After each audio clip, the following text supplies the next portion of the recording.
Hey everybody!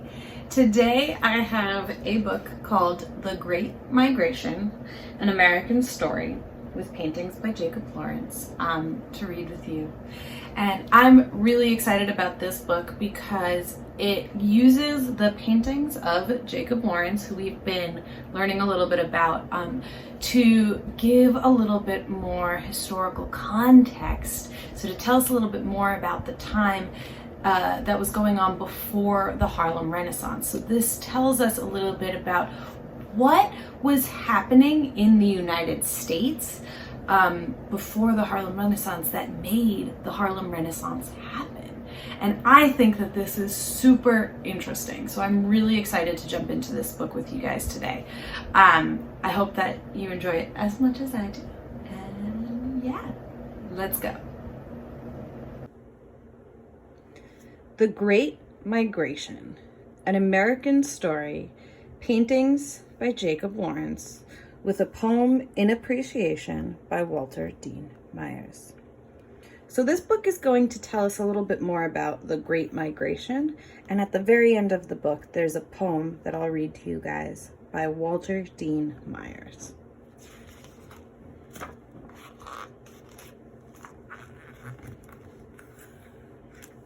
This is the story of an exodus of African Americans who left their homes and farms in the South around the time of World War I and traveled to northern industrial cities in search of better lives. It was a momentous journey. Their movement resulted in one of the biggest population shifts in the history of the United States, and the migration is still going on for many people today. The Great Migration is a part of my life. I grew up knowing that about people on the move from the time I could understand what words meant. There was always talk in my house of other families arriving from the South. My family was part of the first big wave of the migration, which occurred between the years 1916 and 1919. So that's almost 100 years ago. My mother was born in Virginia, and my father was born in South Carolina. Somehow they met on their way north, and I was born in Atlantic City, New Jersey, in 1917. We settled for a while in Philadelphia. Many other families settled there too, but many traveled even farther to Pittsburgh, New York, Chicago, Detroit, Cleveland, and St. Louis. I arrived in New York City's Harlem community in 1930, when I was 13 years of age. Harlem was crowded with newcomers, but we all settled in somehow. I went to a school, and after school, I went to an arts and crafts program at the Utopia Children's House, which my mother enrolled me in to keep me busy while she was at work. I decided then that I wanted to be an artist. When I first started painting, I was just making designs. The colors and patterns that decorated my mother's apartment influenced my pictures later.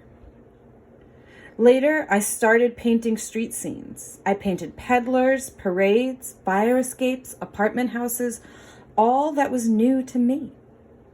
Eventually, teachers, friends, even actors on the street corners helped me to understand how my own experiences fit into a much larger story. The history of African Americans in this country. It seemed almost inevitable that I would tell this story in my art.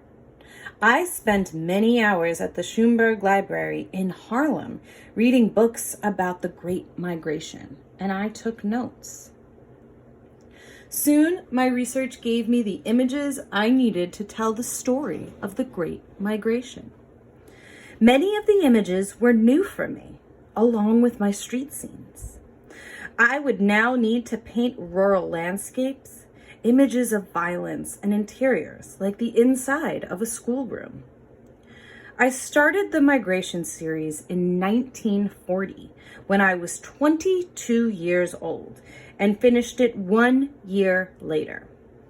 I can still remember all the panels spread out in my studio on tables made from boards and sawhorses. My wife, Gwen, helped me to prepare the surfaces. I painted the panels all at once, color by color, so they share the same palette. That means they share the same colors. I had made some preparatory sketches that provided me with general outlines, but I worked out the details of the pictures as I painted them. There are 60 panels in the series, and since I wanted them to tell a story, I gave each one a number and painted it directly onto its frame. To me, migration means movement. While I was painting, I thought about trains and people walking to the stations. I thought about field hands leaving their farms to become factory workers, and about the families that sometimes got left behind. The choices made were hard ones. So I wanted to show what made the people get on those northbound trains. I also wanted to show just what it costs to ride them. Uprooting yourself from one way of life to make your way in another involves conflict and struggle. But out of the struggle comes a kind of power and even beauty. I tried to convey this in the rhythm of the pictures and in the repetition of certain images. And the migrants kept coming is a refrain of triumph over adversity. So that means is a refrain of triumph. So that's they defeated the adversity as hardship. So they defeated the hardship. My family and others left the South on a quest for freedom, justice, and dignity. If our story rings true for you today, then it must still strike a chord in our American experience. So Jacob Lawrence wrote all of that in 1992. Okay, so now we're going to start into the story. Around the time I was born, many African Americans from the South left home and traveled to cities in the North in search of a better life. My family was part of this great migration.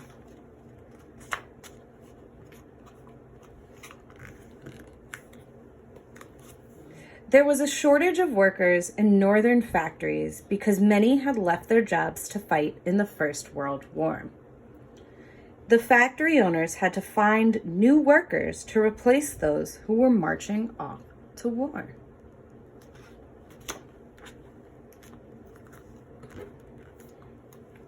Northern industries offered Southern blacks jobs as workers and lent them money to be repaid later for their railroad tickets. The northbound trains were packed with recruits. Nature had ravaged the South. Floods ruined farms. The boll weevil destroyed cotton crops. So we can see all of those things in nature that made it hard to live in the South.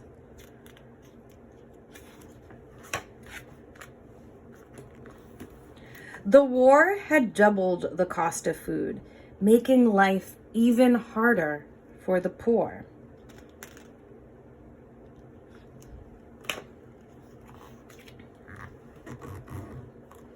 Railroad stations were so crowded with migrants that guards were called in to keep order. The flood of migrants northward left crops back home to dry and spoil.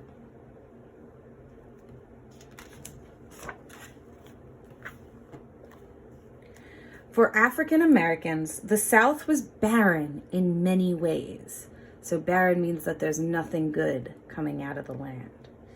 There was no justice for them in courts, and their lives were often in danger. Although slavery had long been abolished, white landowners treated the black tenant farmers harshly and unfairly.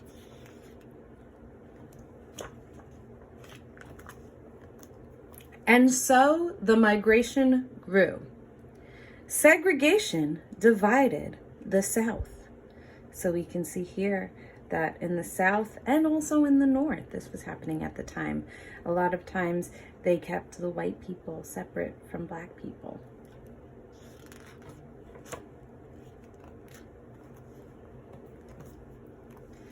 the black newspapers told of better housing and jobs in the North.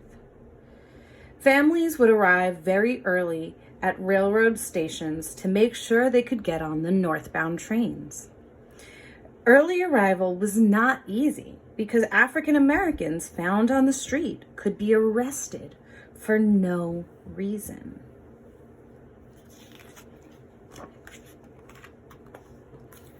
And the migrants kept coming. So they kept moving north. In the South, there was little opportunity for education, and children labored in the fields. So instead of going to school, they were working in the fields in the South. These were more reasons for people to move north, leaving some communities deserted. There was much excitement and discussion about the Great Migration.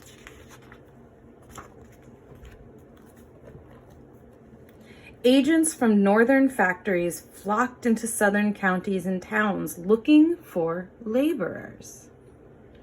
Families often gathered to discuss whether to go north or to stay south.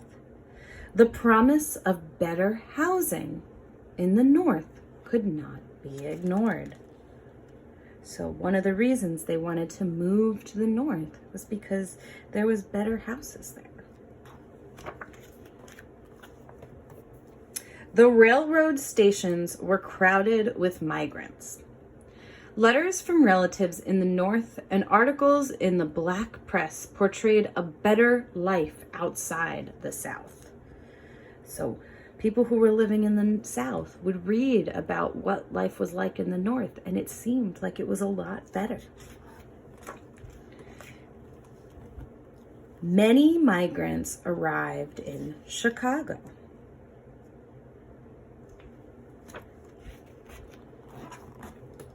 In Chicago and other cities, they labored in the steel mills and on the railroads. So here we see a steel mill, and here's the railroad.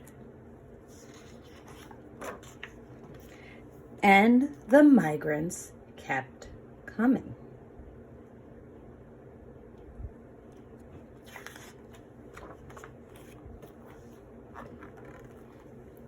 Southern landowners, stripped of cheap labor, tried to stop the migration by jailing the labor agents and the migrants. So they tried to put the people who were trying to move into jail.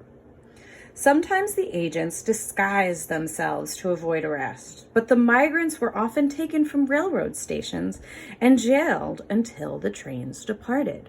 So they weren't allowed to leave the South. Black and white Southern leaders met to discuss ways to improve conditions to stop the flow of workers north.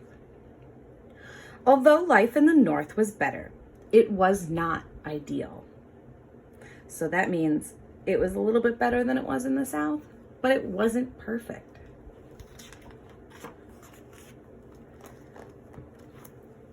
Many migrants moved to Pittsburgh, which was a great industrial center at the time. Although they were promised better housing in the North, some families were forced to live in overcrowded and unhealthy quarters. So the housing wasn't always better. The migrants soon learned that segregation was not confined to the South. So we looked at that picture earlier where business owners and things like that said that white people had to be on one side and black people had to be on the other. And as more black people were moving to the North, they saw that segregation or the separation still existed in the North also. Many Northern workers were angry because they had to compete with the migrants for housing and jobs. There were riots. Longtime African American residents living in the North did not welcome the newcomers from the South and often treated them with disdain. So that means they weren't very nice to them. The migrants had to rely on each other. The storefront church was a welcoming place and the center of their lives in joy and in sorrow.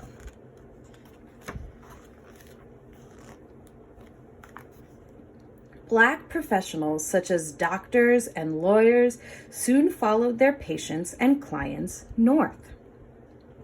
Female workers were among the last to leave. Life in the North brought many challenges, but the migrants' lives had changed for the better. The children were able to go to school, and their parents gained the freedom to vote. And the migrants kept coming. So even though life was harder, they still wanted to move to the North for the promise of a better life. Theirs is a story of African American strength and courage. I share it now as my parents told it to me because their struggles and triumphs ring true today. People all over the world are still on the move, trying to build better lives for themselves and for their families. And this is the poem by Walter Dean Myers. It's called Migration. In the waiting room, colored, hands calloused and as black as the rich Georgia, Carolina, Alabama dirt they leave behind, clasp and unclasp silently. Some hold Bibles older than freedom. Others hold food that will not last the long journey. There is no one to speak, to explain how so many nights of love and terror, so many back-cracking and heartbreaking days, so many humble dreams can fit into the small rope-tied case that sits on the ancient hardwood floor between them. A stirring at the ticket counter stiffens backs, tightens stomachs. Hard-eyed men with guns in their belts stare daggers into the waiting room, colored. In the distance, the woo-woo of the train breaks the stillness of a forever moment. The men with guns look, shake their heads, and leave. Life goes on. The tickets to Chicago, Detroit, New York are heavy. As heavy as the memory of a church built with sweat and faith and knotted pine on the edge of the old burying ground. But there are the children, and there is the hope of a people with yet one more river to cross. The end. So here is a photo of Jacob Lawrence. I hope that you guys enjoyed learning a little bit more about the Great Migration